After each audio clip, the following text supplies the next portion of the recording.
నమస్కారం. మీరు చూస్తున్నది ఎల్డర్ టీవీ. మన ఎల్డర్ టీవీకి విచ్చేసి నా ప్రజా ఆలోచన వేదిక స్థాపకులు ఉప్పల గోపాలరావు గారికి స్వాగతిస్తున్నాం. నమస్కారం ఉప్పలరావు గారు. మీరు 1976 నుండి హైదరాబాదులో స్థిరపడి ప్రజా ఉద్యమాలతో ప్రజలను ఎంతగానో చైతన్యవంతులను చేస్తున్నారు. ఎన్నో దశాబ్దాలుగా ఈ సామాజిక కార్యకర్తగా సమాచార హక్కుల గురించి ఎంతగానో పోరాడుతూ మా అందరి ఎంతో మిమ్మల్ని మేమందరం ఎంతో అభినందిస్తున్నాము మా ఎల్డర్ టీవీ తరఫున. నమస్కారం అండి. ముందుగా మీ ప్రస్తావన అంటే మీ వ్యక్తిగత వివరాలు కొంచెం తెలియజేస్తారా మా ప్రేక్షకులకి? నా చిన్నప్పటి నుంచి నా తత్వం ఏమిటంటే, నా కళ్ళ ముందు జరుగుతున్న అన్యాయాల మీద అక్రమాల మీద పోరాటం, సాధించటం, అదే లక్ష్యంగా పెట్టుకున్నా. చిన్నప్పుడు మా ఇంట్లో జీతగాళ్ళకి, కష్టపడి పనిచేసిన జీతగాళ్ళకి బయట కూర్చోబెట్టి అన్నం పెట్టేవాళ్ళు. అది నేను సహించాలి, లోపల కూర్చోమని. మాకేమో కూరలు వేసి వాళ్ళకి పచ్చడి వేసేవాళ్ళు. మనతో పాటు కష్టపడి వాళ్ళు మన ఇంత సుఖంగా గేదెలు ఇవన్నీ తోలికెళ్ళి మేపుకొని పాలు మనకిచ్చి ఇంట్లో చాకెట్ చేసి ఉంచుకుంటామని దూరంగా అటు పెట్టడం న్యాయం కాదని నా 13 వయసే ఆ ఉద్యమం మొదలుపెట్టా. గ్రేట్.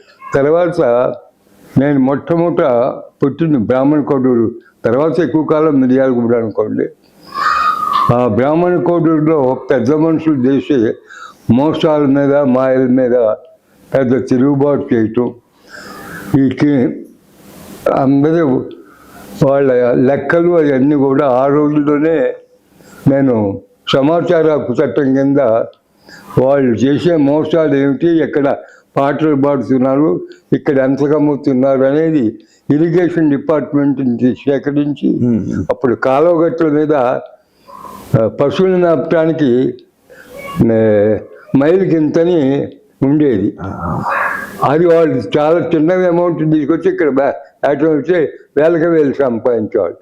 నేను సమాచార హక్కు చట్టం హక్కు రాకపోయినా నేను ఆ సమాచారాన్ని సేకరించి ఊళ్ళో అందరికీ పంచి, ఇది మోసం, మనమే పాడదాము, ఆ పాట పెట్టి అర్జున వాడికి ఒక రోడ్డు వేయిద్దామని ఆ రకంగా అనేక రకాల ఉద్యమాలు.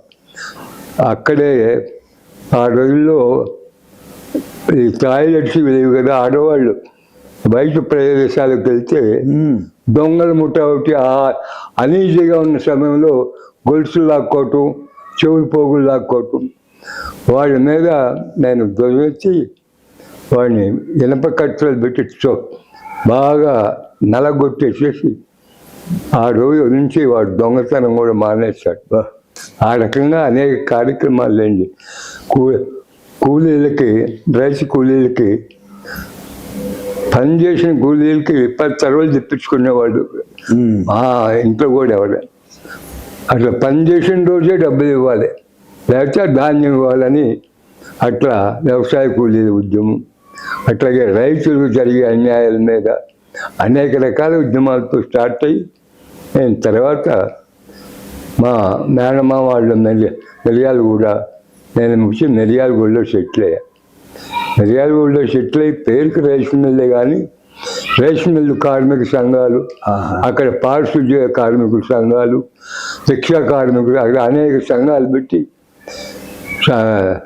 కార్మిక సంఘాల సమాఖ్యాన్ని పెట్టి పెద్ద పోరాటాలు ఇవన్నీ జరిగాయి. తర్వాత నేను హైదరాబాద్ షిఫ్ట్ కావటం, షిఫ్ట్ అయ్యి 96 నుంచి ఇక్కడ ఉండటం. అప్పుడే నాకు 76 నుంచి ఇక్కడ ఉన్నా. ఆ 76 నుంచి కూడా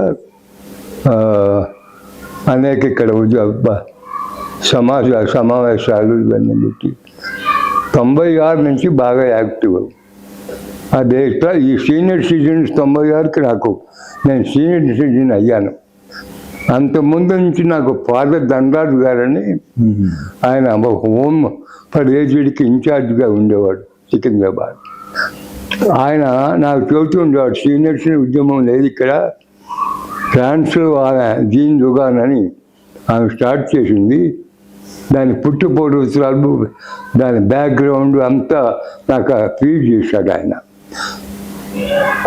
డక్కన్ క్లబ్ అని సికింద్రాబాద్లో ఉంది. అక్కడ మేము ఒక 4 సభ్యులు కలిసి సీనియర్ సిటిజన్ సంఘం అని 96లోనే స్టార్ట్ చేసాం. ఫాదర్ ధనరాజు గారు, నేను, మహబూబుల్ని అక్కడ మెంబర్, తర్వాత ఇంకో చంద్రయ్య గారని, సూర్యనారాయణ గారని, ఇట్లా. అప్పటి నుంచి మేము రిజిస్టర్ చేయించాలి. అది ఉడికే సమస్యల మీద చూడటం, అది దీని అవసరం ఏమిటి, సమాజంకు ఇవాళ సీనియర్స్ ఎంతో చిన్న చూపడుతున్నారు. అది గవర్నమెంట్ పట్టించుకోవట్లేదు, సమాజం పట్టించుకోవట్లేదు, ఇంట్లో వాళ్ళకు కూడా చాలా బరువు అవుతున్నారు. దీనికి ఒక పరిష్కార మార్గం కావాలి అని ఈ రకంగా చేస్తూ, అప్పటికి ఎల్డర్స్ ఉద్యమాలు లేవు. 2001లో వరల్డ్ ఎల్డర్స్ డే కాన్సెప్ట్ మొట్టమొదట సుందర విజ్ఞాన కేంద్రంలో నేనే ఏర్పాటు చేసి, అప్పుడు కొంతమంది మంచి మిత్రులు వాళ్ళందరూ సహకరించారు. దాంట్లో అనేక మంది జడ్జెస్, వీళ్ళందరూ వచ్చారు. అప్పటి నుంచి ప్రతి ఇయర్ వరల్డ్ ఎల్డర్స్ డే చేస్తున్నాం. 2001, 2002, 2003 అసలు మన ధ్యేయం సీనియర్ సిటిజన్స్ కోసం, సీనియర్ సిటిజన్స్ సమాజం కోసం, సమాజం సీనియర్ సిటిజన్ కోసం. ఆ 3 స్లోగన్స్తో మేము స్టార్ట్ చేసాం. 2001, 2002, 2003 వచ్చేటప్పటికి గవర్నమెంట్ వాళ్ళు అప్పుడు కళ్ళు తెరిచి, ఇక్కడి నుంచి మేమే చేస్తామండి, మీరే ముఖ్య అతిథిగాను మీరందరూ ఉండండి అని చలికాండరావు గారిని, నన్ను ఇదంతా ఇన్వాల్వ్ చేసి అప్పటి నుంచి వాళ్ళు టేకప్ చేశారు. 2004, 2005, 2006 ఇవన్నీ చేస్తున్నాం. ప్రతి సంవత్సరం చేస్తున్నాం. మనకి 2008లో మున్సిపాలిటీ జిహెచ్ఎంసి ఇదైంది. ఇదైనప్పుడు అప్పుడు అక్కడ కమిషన్ శర్మ గారు ఉన్నారు. ఆయన నేను కలిసి మున్సిపల్ జిహెచ్ఎంసిలో సీనియర్ సిటిజన్స్ గురించి ప్రత్యేకంగా ఒక సెల్ పెట్టి వాళ్ళ బాగోగులు ఇవన్నీ దాని మీద మీరు ఒక ఇదిగా పెట్టాలని ఆయన ఎమ్మటే చీఫ్ సెక్రటరీకి రాసి ఒప్పించి, అప్పుడు హెల్పేజ్ ఇండియా వాళ్ళని, మన సీనియర్ సిటిజన్ పెద్దల్ని అందరినీ పిలిచి పెద్దగా ఏర్పాటు చేసి ఆసరా అనే సంస్థ అప్పుడు ఏర్పాటు చేశాం. దాని ద్వారా అన్ని సర్కిల్స్లో ఉన్న కమిటీలు వేయటం, ప్రతి నెల మీటింగ్ పెట్టడం, సీనియర్ ఉద్యమాన్ని ఎంతో బలోపేతం చేయాలని ప్రతి కాలనీలో కూడా సీనియర్ సంఘాలు ఏర్పాటు చేయటం, ఇదంతా మిత్రులతో కలిసి చాలా. ఆ రకంగానే మన కనకరత్నం గారు కూడా నాకు పరిచయం కావటం, నాలాగే కనకరత్నం గారు కూడా కాస్త అన్యాయాల మీద, అక్రమాల మీద తీవ్రంగా స్పందించే స్వభావం ఉంది కాబట్టి బాగా ఆయన నాకు ఇదయ్యాడు. ఈ రకంగా చేస్తూ వచ్చాం. తర్వాత చాలా సిటీలు, చాలా చోట్ల నేనే స్వయంగా పోయి ప్రారంభోత్సవాలు చేశాను. అట్లాగే ఆదిలాబాద్, నిజామాబాద్, కరీంనగర్, అట్లాగే గుంటూరు, అనంతపురం, ఆ జిల్లా. అప్పుడు తెలుగు ప్రజలంతా ఒకే రాష్ట్రం కదా, అన్ని చోట్ల నేనే చేశాం. తర్వాత మిఠల్ అన్న ఆయన కూడా మాతో కలిశాడు. ఆయన అప్పుడు వైస్ ప్రెసిడెంట్గా చేశాం. ఇట్లా చేస్తుండగా బాగానే జరిగింది. అందరూ అప్పుడు ఆఫీసర్లు కూడా సీనియర్ సిటిజన్స్ పోతే ఇమీడియట్గా కుర్చీ ఇచ్చి కూర్చోబెట్టి సమస్యలు అడిగి అంత ఇదిగా ఉండేవాళ్ళు. అంత పకడ్బందీగా ఉండేది ఉద్యమం. మేము సిన్సియర్గా, ఆనెస్ట్ కాబట్టి వాళ్ళు అంత విలువ ఇచ్చి ఇదంతా చేసేవాళ్ళు. ఈ రకంగా చేస్తున్నాం. తర్వాతగా మెల్లమెల్లగా ఏజ్ ఎక్కువైపోయి ఇంకొంది ఆ రకంగా 80 సంవత్సరాల దాకా పోట్లాడే అమ్మ ఈ ఉద్యమం కోసం. 80 నుంచి నేను ఇన్యాక్టివ్ అయ్యా. ఈ లోపల అనేక మంది తయారయ్యారు, కానీ ఉన్న కొన్ని డైల్యూట్ అయిపోయింది సీనియర్స్ ఉద్యమం. అసలు దేనికోసం పెట్టాము సీనియర్స్ ఉద్యమం అనేది అది మర్చిపోయి కేవలం లెటర్ ప్యాడ్ చేయించుకోవడం పరిమితమై ఇది చూపించి ఏదో వాళ్ళు పనులు చేయించుకోవటం, ఆ రకంగా ఇదైపోయింది. దాంతో ఆఫీసర్స్ కూడా లెక్క చేయటం మానేశారు. అప్పుడు మేమున్నప్పుడు కమిషన్తో సహా లేచి నిలబడి కృష్ణబాబు కమిషనర్ నేను పక్కన సిటీలో ఎన్నో మీటింగ్లో పాల్గొని సీనియర్స్ డే కేర్ సెంటర్స్ పెట్టించటం, డే కేర్ సెంటర్లో హెల్పర్కి జీతాలు ఏర్పాటు చేయటం, ఇక అనేక కార్యక్రమాలు లేండి, ఓపికలాగా చెప్పలేను. కానీ ఈ రకంగా అయింది. తర్వాత ఊరికో సంఘాలు ఏర్పడ్డాయి, కానీ నార్మల్గా అసలు దాని ఆశయం ఏమిటి, దాని కృషి చేయటం ఏమిటి, ప్రతి సీనియర్ సిటిజన్స్కి ఏదైనా ఇబ్బంది వస్తే 10 మంది పోయి ఆదుకోవటం ఎట్లా, వాళ్ళకి హెల్ప్ చేయటం ఎట్లా, అది ఆ కాన్సెప్ట్ మర్చిపోయారు. ఇక మనం ఏం చేద్దాం, వచ్చే కొన్ని జనరేషను అయింది. ఆ రకంగా నేను తర్వాత ఇది చేస్తూనే సీనియర్స్ ఉద్యమం చేస్తూనే 2005లో సమాచార హక్కు చట్టం వచ్చింది. అప్పటి నుంచి దాంట్లో కూడా చాలా నేనే ముఖ్య కార్యకర్తగా ఉండి మొత్తం అన్ని సర్కిల్స్లో కూడా ఏర్పాటు చేయటం, ఎడ్యుకేట్ చేయటం, దాని అవసరం చెప్పటం, దానివల్ల లాభాలు ఏమిటి, సమాచారం తెలుసుకున్నందువలన వచ్చే నన్ను మన తెలుగు రాష్ట్రాలు ఉమ్మడిగా ఉన్నప్పుడే బెస్ట్ సోషల్ వర్క్ సమాచార హక్కు చట్టం కిందని రానుభవన్ విమాన ఛార్జీలు ఇచ్చి నన్ను సెలెక్ట్ చేసి పంపారు ఢిల్లీ 2006లో. మన్మోహన్ సింగ్ మా అప్పుడు ప్రధానమంత్రి, నేను అబ్దుల్ కలాం ప్రెసిడెంట్, వాళ్ళిద్దరి సమక్షంలో మమ్మల్ని అందరిని కూర్చోబెట్టి నాకు ఎప్పటికీ గుర్తొస్తుంది. వాళ్ళిద్దరు చెప్పింది, మన్మోహన్ సింగ్ చెప్పింది, మేము ఎంత గవర్నమెంటు యంత్రాంగం ఉన్నా సమస్యల పరిష్కారంలో మేము ఫెయిల్ అవుతున్నాము. ప్రజలే దీన్ని ప్రజా సమస్యల మీద పోరాడి పరిష్కరించుకోవటానికి వీలుగా, అన్ని విషయాలు తెలుసుకోవటానికి వీలుగా ఈ సమాచార హక్కు చట్టాన్ని తీసుకొచ్చాము.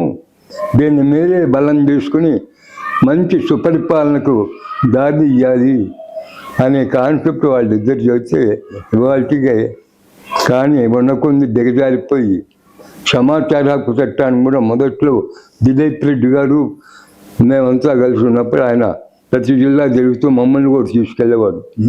ఇమీడియట్గా ఏదన్నా ఎక్కడ సమస్య వచ్చినా సరే సమాచార హక్కు చట్టంలో కాగితం పెడితే ఎమ్మటి ఆఫీసర్స్ని పిలిచి ఇది చేయటం, యాక్షన్ తీసుకోవటం చాలా యాక్టివ్గా జరిగింది.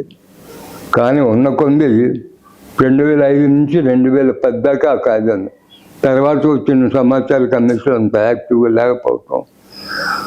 అట్లాగే గవర్నమెంట్ కూడా మొదట్లో బాగా సపోర్ట్ ఇచ్చి దీనివల్ల వాళ్ళకి ఇబ్బంది ఏందో తెలిసి, ఇబ్బంది అంటే ఏం లేదు, ఉన్నట్టు చెప్పాలి కదా, వాళ్ళు కూడా సమాచార హక్కు చట్టాన్ని వీక్ చేశారు, అటు కేంద్ర ప్రభుత్వం రాష్ట్ర ప్రభుత్వాలు. దాంతో అది కూడా సమాచార హక్కు చట్టం కూడా ఇవాళ ఎవరు కృషి చేసేవాళ్ళు లేరు. ఈ రకంగా అనేక రకాల ఉద్యమాలు, అట్లాగే మున్సిపాలిటీలు రోడ్ల పరిస్థితి మీద, ఆస్తి పన్ను మీద, అపార్ట్మెంట్ కల్చర్ మీద, అనేక డివైడర్స్ మీద, జంక్షన్స్లో లైట్లు పెట్టించడం, ఇట్లా అనేక రకాల ఉద్యమాలు ఓపుకున్నంత వరకు చేసాం. అందరూ అప్పుడు ఎంతో ఉత్సాహంగా పాల్గొనేవాళ్ళు, అందరి ప్రశంసలు అందుకున్నాం. ఇక టైం మీద ఏజ్ ఫ్యాక్టర్ తప్పదు ఎవరికైనా ఉద్యోగం. ఇప్పటికే సైలెంట్గా ఉన్నాను, చెప్పదలిచిందంతా చెప్పాను. ఉప్పల గోపాలరావు గారు, సీనియర్ సిటిజన్స్ కోసంగా మీరు చేసిన కృషి చాలా అభినందనీయం. మా ఎల్ఆర్ టీవీ నుంచి కూడా మేము అభినందిస్తున్నాము. అప్పటికి సీనియర్ సిటిజన్ అనే కాన్సెప్టే లేదు. ఆ కాన్సెప్ట్ని పెంపొందించి దానివల్ల మనం మన కోసం, మనం సమాజం కోసం, సమాజం మనం కోసం అనే దాన్ని కృషి చేయాలి. మన సీనియర్ సిటిజన్స్ ఎవరైనా సరే ఇబ్బంది పడుతున్నట్టుగా తెలిస్తే వాళ్ళ దగ్గరికి పోయి సర్వీస్ అందించాలి, న్యాయం చేయించాలి. ఆ ఉన్నతమైన ఆశయాలతో వెళ్తాం. అట్లాగే గవర్నమెంట్లో సీనియర్ సిటిజన్స్కి చట్టాలు తీసుకురావటం, చట్టాలు అయితే వచ్చిన 2000 కానీ ఆ చట్టాలు కూడా పనిచేయట్లేదు. కలెక్టరు, ఎస్పీలు సీనియర్ సిటిజన్స్కి ఎంతో అండగా ఉండాలి. ఆ చట్ట ప్రకారం ఏ పోలీస్ ఆఫీసరు అండగా ఉండడు, ఏ కలెక్టరు మన పట్టించుకోడు. దీనికి కారణం ఏంటంటే సీనియర్స్ ఉద్యమే ఆ బలం తగ్గిపోయింది. ఎవరికి వాళ్ళు చేసేటప్పటికి వాళ్ళు తేలిగ్గా చుట్టం మొదలుపెట్టారు. ఇక మనం ఇక ఈ చూస్తూ ఉండటం కానీ చేసిన ఉద్యమాలు తలుచుకోవటం, సంతోషపడటం తప్ప అంతకన్నా ఇప్పుడు ఏం చేసేది. ఈ సీనియర్ సిటిజన్స్ కోసంగా మీరు ఇంత కృషి చేశారు. మేము కూడా కొంత కృషి చేద్దామని వచ్చే వాళ్ళకి, అలాంటి సంస్థలకు కూడా మీరు ఇచ్చే సలహా సూచనలు ఏమన్నా చెప్పండి. ఇప్పుడు కనకరత్నం గారు లాంటి వాళ్ళు నా నచ్చత్వం. ఆయన పాప ఎంతో కృషి చేస్తున్నాడు, కానీ అందరూ సహకరించాలి కదా. ఇప్పుడు వచ్చే వాళ్ళందరికీ ఏదన్నా జరిగితే మీరు వాళ్ళకి అండగా నిలబెట్టడం, తర్వాత సీనియర్స్ ఉద్యమం యొక్క లక్ష్యాలు అసలు దేనికి ఏర్పడింది, దాన్ని ఆశయం ఏమిటి అనేది చెబుతూ ఎడ్యుకేట్ చేయటం, ఇక ఆ పనే మీరు పూర్తి చేయాలి. ఈ ఎల్డర్ టీవీ పెట్టిన మన కనకరత్నం గారి గురించిగా కూడా మీకు తెలిసిన విషయాలు కొన్ని చెబుతారా? కనకరత్నం గారు నాకు మొట్టమొదటి ఈ ఉద్యమంలో మన వివేకానంద నగర్లో కూడా హాల్లో రెగ్యులర్గా సీనియర్ సమస్య అనేది పెడుతూ ఉండేవాడు. ఆ సందర్భంగా కనకరత్నం గారు నాకు వాళ్ళ గురువైన ఒక లెక్చరర్ గారి ద్వారా నాకు పరిచయం అయ్యి, ఆయన నా తత్వం కాబట్టి ఇద్దరం బాగా ఇంటరాక్ట్ అయ్యాం. తర్వాత ఆయన ఉద్యమాల్లో పాల్గొన్నారు. తర్వాత సీనియర్ సిటిజన్స్ ఈ మెట్లు వీళ్ళంతా కలిసి రెండుగా తేల్చారు. తేల్చినప్పుడు ఐక్యంగా ఉండాలని కనకరత్నం గారు కూడా పోరాడారు. ఆయన అప్పటి నుంచి ఇప్పటి వరకు వన్ మ్యాన్ సోల్జర్ లాగా పోరాడుతున్నామన్నారు. కానీ ఆయనకి మీలాంటి ఒక సైన్యం కావాలి. అప్పుడు సీనియర్ ఉద్యమానికి మరలా తిరిగి ఒక శక్తి సామర్థ్యం, ఒక రూపం ఏర్పడుతుంది. అది ఆ సందేశం. ఉప్పల గోపాలరావు గారు, మీరు ఇప్పుడు 90 క్రాస్ చేశారు. మా ఎల్డర్ టీవీ తరఫున మీరు 100 క్రాస్ చేయాలని, మరలా మేము ఇలాగనే వచ్చి మిమ్మల్ని మేము మా ఎల్డర్ టీవీ తరఫున మాట్లాడించాలని కోరుకుంటున్నాము. మీ ప్రేమ, అభిమానం నిజమే, కానీ ఓపికగా ఉండి బతకాలి. కానీ అనారోగ్యంగా బతకటం నాకు ఇష్టం లేదు. నేను ఈ నెల మధ్య సుప్రీంకోర్టుకి, ప్రధానమంత్రికి కూడా ఒకటి పంపుదామని తయారు చేస్తున్నా. ఈ బాధలు భరించలేక ఏ డాక్టర్ చేత అయినా సరే ఏదైనా మందు తీసుకుని ఆరోగ్యంగా కళ్ళు మూసుకునే దానికి మా చట్టాలు మార్చండి. ఇప్పుడున్నది వైద్యుల మీద, చనిపోయిన వాళ్ళ మీద, సూసైడ్ మీద మీరు ఒక నేరపూర్తం అనుకుంటున్నారు. నేరపూర్తం కాదు, ఒక వయసు వచ్చిన తర్వాత బాధ ఏమిటో ఆ ఇబ్బంది పడుతున్న వాళ్ళకి తెలుసు. వాళ్ళు కోరుకునేది ప్రశాంతమైన కన్నుమూత. ఆ కన్నుమూతకు సహాయపడే వాళ్ళని మీరు నేరం మోపటం మంచిది కాదు అని కూడా నేను అడ్వైజ్ చేస్తున్నా. మీరన్నట్టు బాగా ఉంటే 100 సంవత్సరాలు ఉండి ఆరోగ్యంగా ఉండి మాట్లాడుతూ తిరుగుతూ ఉంటే సంతోషమే. కానీ అది లేని వాళ్ళు, నాలాంటి అనారోగ్యంగా ఉన్నవాళ్ళు నాకు బతకడం ఎప్పుడు నాకు తీసుకెళ్తారా అని ఆలోచిస్తున్నా. మీ మంచి మనసు మీకు అన్ని విధాలా తోడ్పడుతుంది. మీరు ఎప్పుడు కూడా న్యాయంగా ఉండే పోట్లాడాలనే దాని మీదనే మీరు అది నేను నా పోరాటాలన్నీ సక్సెస్ కావడానికి కారణం ఏంటంటే అన్ని న్యాయం, చట్టం, ధర్మం అది. వాటికి లోబడే, అంతేగాని లా అండ్ ఆర్డర్కి వీటికి వ్యతిరేకంగా. అందుకని నేను అన్నిట్లో సక్సెస్ అయ్యాను. అలాగే నేను న్యాయంగా చేస్తున్నాను కాబట్టి, చట్టపరంగా చేస్తాను కాబట్టి ఉద్యోగులందరూ, కలెక్టర్లు నుంచి అనేక రకాల డిపార్ట్మెంట్ ఉద్యోగులందరూ కూడా నన్ను బాగా మెచ్చుకునేవాళ్ళు, గౌరవించేవాళ్ళు, నా మాట వినేవాళ్ళు. మీరు యాక్చువల్ గా చాలా మందితో పోలిస్తే మంచి ఆరోగ్యంగా ఉన్నారు. అది మేము చూస్తున్నాం కదా అందరినీ. ఫేస్ ముంబైలో ఇక్కడ ఉండి మంచిగా మీ స్పిరిట్ అవన్నీ పోలా ఫేస్ బాగానే ఉంది, మంచిగా ఉన్నారు. నడవలేకపోవటం, కొన్ని కొన్ని కొన్ని తప్పకు ఏజింగ్ లో కొన్ని సమస్యలు వచ్చాయి. కానీ మీరు మాత్రం మీ భాష గాని, మాట గాని, మీ పట్టుదల మాత్రం చెక్కు చెదరల. అది చాలా చాలా సంతోషం. పుట్టకతో మళ్ళీ వచ్చింది, కలుస్తాము. పుట్టకతో వచ్చింది. మీకు ఏది వచ్చినా మా ఎల్ఆర్ టీవీ మా తరఫున మీ అంట మాత్రమే. ఉప్పల గోపాలరావు గారు, మీ సమయాన్ని మాకు కేటాయించి మంచి సమాచారము, సలహాలు అందించినందుకు గాను మీకు మా ఎల్ఆర్ టీవీ నుంచి ధన్యవాదాలు. నమస్కారం. నమస్తే. డియర్ వ్యూవర్స్, ముఖ్యంగా సీనియర్ సిటిజన్ సమస్యలు, వారి ప్రాముఖ్యత, కుటుంబ సామాజిక మార్పులలో వారి పాత్ర, దేశ ప్రగతిలో వారి అవసరం తెలియజేయడానికి గాను సేవా ప్లస్ తెలంగాణ రాష్ట్ర సీనియర్ సిటిజన్ సంఘాల సమాఖ్య వ్యవస్థాపకులు పొదిలి కనకరత్నం గారు స్థాపించినదే ఈ ఎల్డర్ టీవీ. దయచేసి సబ్స్క్రైబ్ చేసి మా ఎల్డర్ టీవీని ప్రోత్సహించండి. మా ఎల్డర్ టీవీ చూసినందుకు గాను మీ అందరికీ మా ధన్యవాదాలు.